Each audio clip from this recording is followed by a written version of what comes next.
Bem, vamos voltar a falar do Atlético Paranaense. O Alexandre Sénéchal tem aí essa novela, Vitor Roque, né, que tá com o passe sendo cogitado pelo Barcelona. Já tem muita especulação aí sobre a saída do jogador. O torcedor do Atlético queria que ele ficasse aí por pelo menos mais uns 5 anos até o fim do contrato, né, Alexandre? Podia, né, Linhares? Seria um prazerzaço ter uns jogadores novos, jogadores com tanto potencial, perdão, aqui na nossa Liga Brasileira, né? Jogando aqui, no caso, com a camisa do Atlético. Mas a realidade é que o Vitor Roque mesmo não deve passar de junho. Ele deve ir para o futebol europeu no meio do ano. Ele tem várias sondagens de vários times europeus. E o grande favorito é o Barcelona, Linhares. Saiu uma notícia há 2 dias, do jornal Relevo da Espanha, contando alguns detalhes de um negócio que já estaria fechado com o Barcelona e que o Atlético já teria avisado aos outros interessados que não vai mais negociar o Vitor Roque com outros times, porque ele será jogador do Barcelona. O Barcelona é de fato o favorito para ficar com o atleta, mas a situação não é bem assim por diversas questões.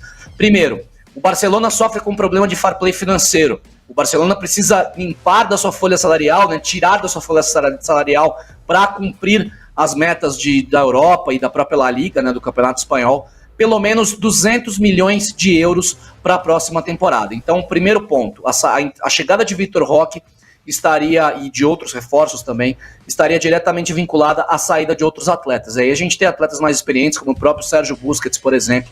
O jornal Relevo traz que ele poderia ser um dos atletas que tem um salário muito mais alto, né? O Busquets, aquele volante que é das grandes conquistas lá do time do Pep Guardiola, também do time do Luiz Henrique, né? Fazia aquele meio-campo histórico do Barcelona com o Xavi e com o Iniesta, um jogador muito experiente, mas que tem um salário muito alto.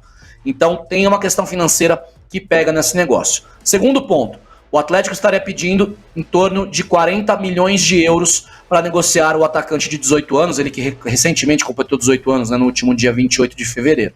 E aí entra a boa vontade do Atlético em negociar com o Barcelona, justamente porque o desejo do Vitor Roque é defender a camisa lá do time catalão, para ele ser o futuro camisa 9 do Barcelona. É ele que chegaria hoje, no caso no meio do ano, né, hoje nessa temporada, para ser o reserva do Lewandowski, centroavante polonês, que completa 35 anos em agosto.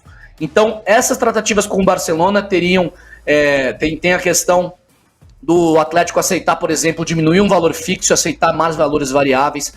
Teria uma outra solução para o negócio do Atlético aceitar emprestar, por exemplo, o Vitor Roque nesse primeiro período ao Barcelona, e aí sim, no próximo verão europeu, né, na janela do meio do ano de 2024, o Barcelona ter uma cláusula de opção de compra obrigatória e efetuar o pagamento combinado entre as partes.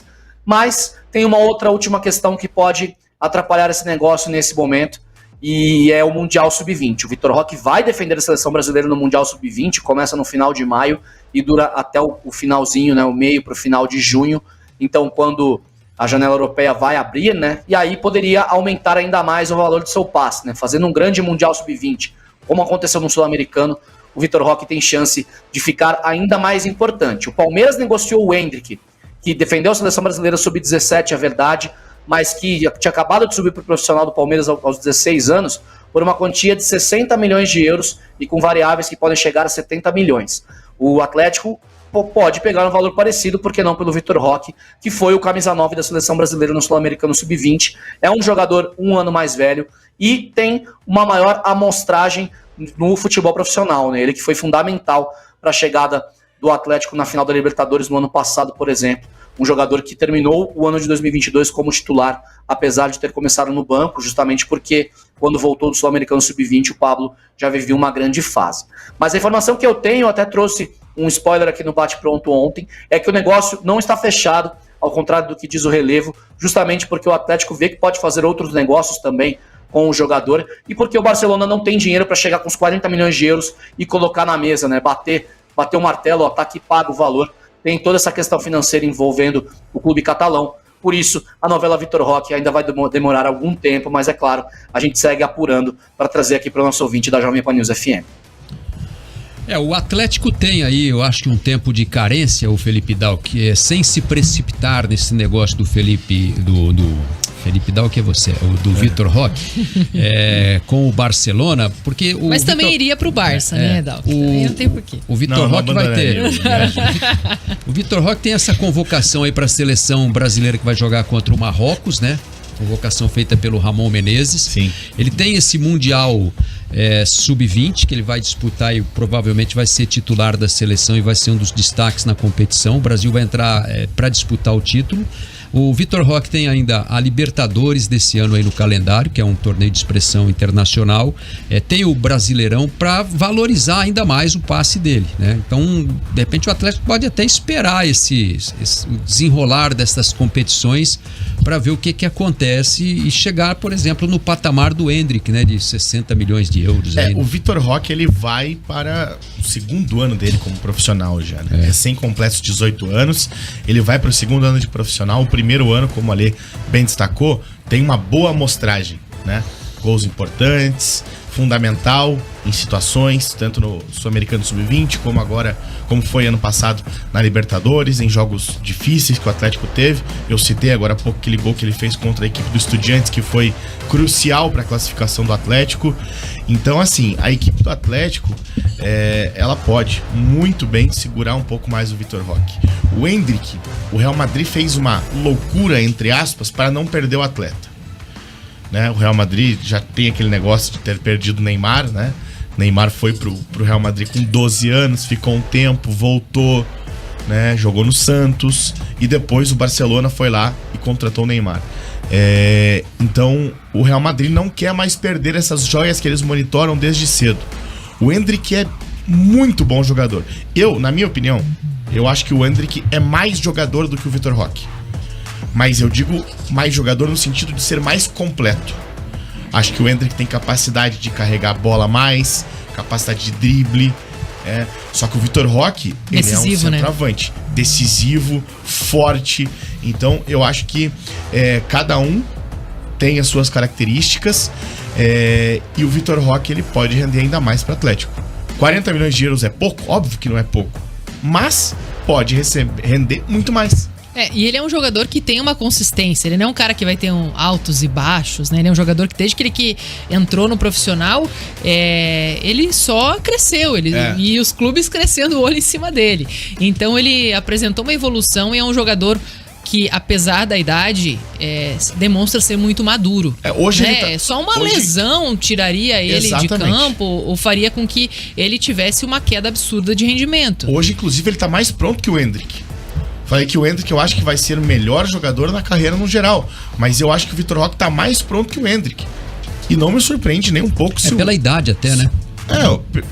Pelo acho que experiência profissional também, né? Um ano a mais e tal faz uma diferença grande. O Endrick tava todo mundo torcendo pra ele fazer 16 pra ele estrear no profissional de uma vez.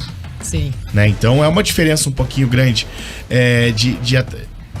Grande, não parece, né? 1 ano e meio de diferença de idade, mas que com o jogar profissionalmente é muito diferente. Se jogar na categoria de base, você joga contra jogadores da sua idade. Jogadores que estão ainda... O Endrick tudo bem, o Endrick com 16, com 15 estava jogando sub-20.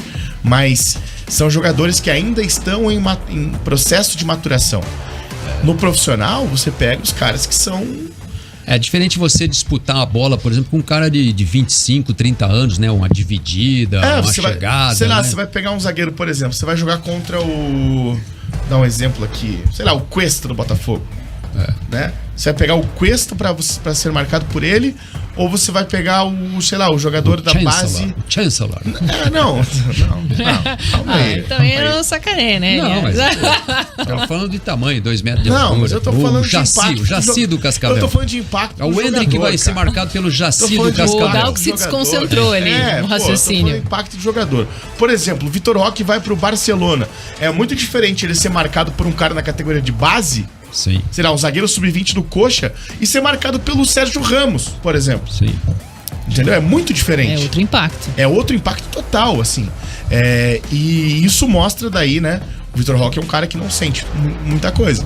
E deu pra ver que ele não sente. Não sente no Sul-Americano. E ele, na seleção principal, se ele for titular nesse jogo contra o Marrocos, ele já vai ser, desde a época do Ronaldo, o jogador mais jovem, né, a jogar pela seleção principal. Eu acho difícil que ele seja titular.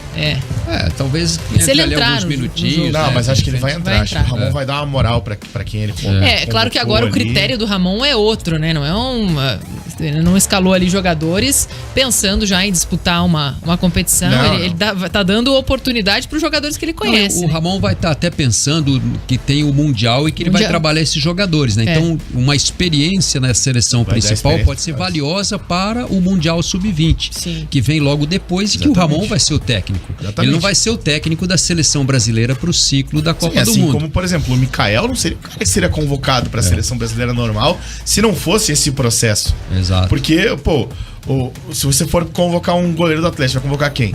O Bento. O Bento, é óbvio. Você não vai convocar o Mikael. Só que o Mikael foi titular, jogou muito no Sub-20. E na lista de goleiros aí na fila da seleção brasileira, você tem vários outros, né, na frente. O próprio Alisson não é um cara que vai ser descartado. Você tem o Alisson, tem o Everton, o Santos, que tá lá no Flamengo. Tem o Ederson, que vai ser o titular tem o Cássio, né, lá no Corinthians. O Mikael é aquela história, né? De estar no lugar certo na hora certa, né? Porque ele tá fresquinho, ele acabou de sair da competição, então é o cara que tá ali fresco na memória do Ramon. Assim, eu digo em questão de goleiros, que os técnicos vão pensar na formação de um time principal, né? Com certeza. Claro que o Mikael não entraria na lista nem... Se não fosse esse processo que você citou. Exato. E eu acho que o Ramon tá pensando muito nisso também e creio que ele possa dar oportunidade para esses jogadores que ele levou, pelo menos para sentir o gostinho, né, de jogar na seleção principal alguns minutos. Aí o Vitor Roque, os outros, né, o Andrei também foi convocado, o André, né? O Andrei Santos. O André do Fluminense também estava nessa lista. Mas é que daí ele pegou um jogador de cada posição ali, né, dos jogadores do Sub-20, o Andrei Santos. E o Marrocos também não é uma seleção top de linha do mundo, né? Então fez uma grande Copa do Mundo, claro. Mas Então vai dar uma experiência legal para esses meninos, até pela convivência também com jogadores da seleção principal. Exato. E o Vitor Roque é um menino que pode ganhar muito com isso. Porque ele aparentemente é um cara que ele ouve muito, né? E tem um potencial enorme para estar nesse ciclo da próxima Copa do Mundo ou da próxima, né? Claro, com certeza. A próxima, com certeza, 26, 30, ele com toda certeza vai estar. Ele deve ser um jogador desse nível. Todos eles, né? Esses que são hoje da seleção de base sub-20 aí, né? Então tem essa expectativa, né, Alexandre Senechal, do Vitor Roque, poder até ser um pouco mais valorizado nesse restante aí de temporada europeia, né? Vamos dizer assim, porque a janela tá fechada agora, só vai se abrir lá no mês de agosto, né? Então, o Atlético tem até esse período aí para trabalhar um pouco mais nessa valorização maior do Vitor Roque e subir um pouco o valor do passe dele, né? Exatamente isso, Linhares. E aí é informação mesmo. O Atlético não tem pressa, isso que vocês comentaram, de negociar o Vitor Roque, justamente porque sabe que o valor do garoto pode subir. Só que outra informação também é que o Atlético deve negociá-lo em julho. Então você fica nessa sinuca de bico, né? Não tem pressa para vender agora, sabe que tem o Mundial da categoria, mas acha muito difícil segurar o jogador na janela de transferências do meio do ano. A janela abre em julho e fecha em agosto, Linha. Então, logo depois do Mundial Sub-20, no final de junho, ele já poderia se transferir, até porque ele já completou 18 anos de idade, então ele já pode jogar no futebol europeu por ser maior de idade. No caso do Endrick, ele fechou com o Real Madrid e vai só em julho de 2024 lá para o Clube Merengue. Então são as especulações aí em torno do Vitor Roque, né? Uma coisa parece certa é que ele não vai ficar no Atlético por muito tempo. O Atlético vai fazer o negócio, até porque eu creio que jogador de futebol assim nesse patamar que está o Vitor Roque, você também não pode deixar o bonde passar, né? O bonde da história, né? Já aconteceu em outros casos do clube querer supervalorizar e daí você perde um bom negócio e depois nunca mais, né? Porque assim, o Neymar, por exemplo, foi um jogador que demorou para sair, né? Ele vira profissional em 2009, arrebenta em 2010, joga em 2011, 2012 ainda no Brasil. E daí ele sai em 2013. Demorou bastante pro Neymar sair, se você for pegar o recorte ali. Porque... Mas o Neymar, eu acho que teve aquela estratégia da questão do contrato dele, né? Sim. Ele tinha um contrato que ia acabar e o Santos ia ter pouco direito na questão financeira e o Neymar ia ficar com praticamente tudo, né? Então, aí o clube aqui perdeu o timing do negócio, né? O Neymar também não quis sair antes. Então, mas eu acho que... Mas o Santos ainda ganhou uma bala gigantesca. Só que aí que tá o ponto. Eu acho que o Neymar... Estão brigando até hoje, passou né, por um processo de maturação muito grande jogando com o Santos. Jogando no Santos, em todos esses anos que ele jogou. E ele não perdeu o time porque era o Neymar. E o Neymar era um cracaço e todo mundo sabia que ele ia continuar sendo um cracaço de bola. A única coisa que poderia ter afetado o Neymar naquele momento era uma lesão. Machuca o joelho, vai perder valor. Vai perder valor, vai ter que esperar 8 meses para voltar bem. Esse é um risco que o clube corre, com certeza. Né? Todo clube e jogador corre. Com certeza. Então eu acho que o Atlético realmente gostaria de vê-lo mais um ano inteiro aqui? Claro. Sim. Mas eu acho que não ia segurar ele. Não tem o que fazer. Diante da... É que nem o Palmeiras fez com o Endrick, do valor, né, que já foi cogitado. Puseram o dinheiro na mesa que o Palmeiras pediu, o Palmeiras abraçou, né? E o que o Endrick ainda ele tem um tempo aqui e ele já está garantido na venda. Porque o Endrick ele tem 16 anos. Ele faz 17 no dia 21 de julho. Quem tá correndo o risco é o Real Madrid nessa questão aí de, né, o cara sofreu uma lesão. Sim. Mas o Endrick ainda tem pelo menos 1 ano e meio de entrega ao Palmeiras. E eu tenho certeza que, apesar da venda, o Endrick é um cara bastante competitivo que vai querer entregar pro Palmeiras algo. Ele tá numa idade do dinheiro que já entregou. Tanto faz, né? Ele vai jogar no Palmeiras como se estivesse jogando lá no Real Madrid. Ele não vai parar de jogar, ele vai ficar 1 ano e meio sem jogar. Vai desanimar só pra ir pro Real Madrid. Não, pô. Agora ele vai jogar cada vez melhor, eu creio. Vou botar meu chinelo aqui, vou ficar na praia esperando a hora de ir pro Real Madrid. Não vai fazer isso, né?